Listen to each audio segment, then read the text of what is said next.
హిందూ మతంలో పవిత్రమైనవి, పూజనీయంగా భావించే అనేక చెట్టు మొక్కలు ఉన్నాయి. అలాంటి వాటితో తులసి, అరటి, కలబంద మొదలైనవి అనేకమున్నాయి. అయితే కలబందలో కూడా ఒక పువ్వు ఉంటుందని చాలా తక్కువ మందికే తెలుసు. జ్యోతిష శాస్త్రంలో కలబంద మొక్క, దాని పువ్వు చాలా ప్రాముఖ్యత కలిగి ఉన్నాయి.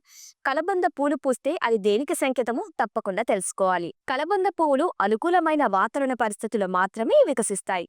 మీ ఇంట్లో కలబంద పువ్వు వికసించాలనుకుంటే సూర్యరశ్మి సమృద్ధిగా లభించే ప్రదేశంలో దీనిని పెంచండి. ఇక ఈ మొక్కలు పువ్వులకు సూర్యరశ్మిని అధికంగా అవసరం ఉంటుంది, కాబట్టి నీడ ఉన్న ప్రదేశాల్లో పెట్టకూడదు. కలబంద మొక్కలను ఇంటి లోపల కూడా పెంచవచ్చు, కానీ అవి ఇంటి లోపల పెరిగే పూలు వికసించే అవకాశం లేదు. ఇక జ్యోతిష్య శాస్త్ర ప్రకారం కలబంద మొక్కతో పాటు దాని పువ్వులు కూడా అనేక లక్షణాలను కలిగి ఉంటాయి. ఆరోగ్య ప్రయోజనాలతో పాటు ఆధ్యాత్మిక ప్రయోజనాలు కూడా సూచిస్తున్నారు. అయితే ఈ పువ్వులు ఆధ్యాత్మిక కోణంలో చాలా ముఖ్యమైనవి. కలబంద మొక్క నారింజ లేదా ఎరుపు పువ్వులతో వికసిస్తే అది శుభ సంకేతంగా పరిగణిస్తారు. కలబంద మొక్కలు అనేక ఆరోగ్య ప్రయోజనాలను కలిగి ఉన్నాయి. అవి చర్మానికి, జుట్టుకు మేలు చేస్తాయి.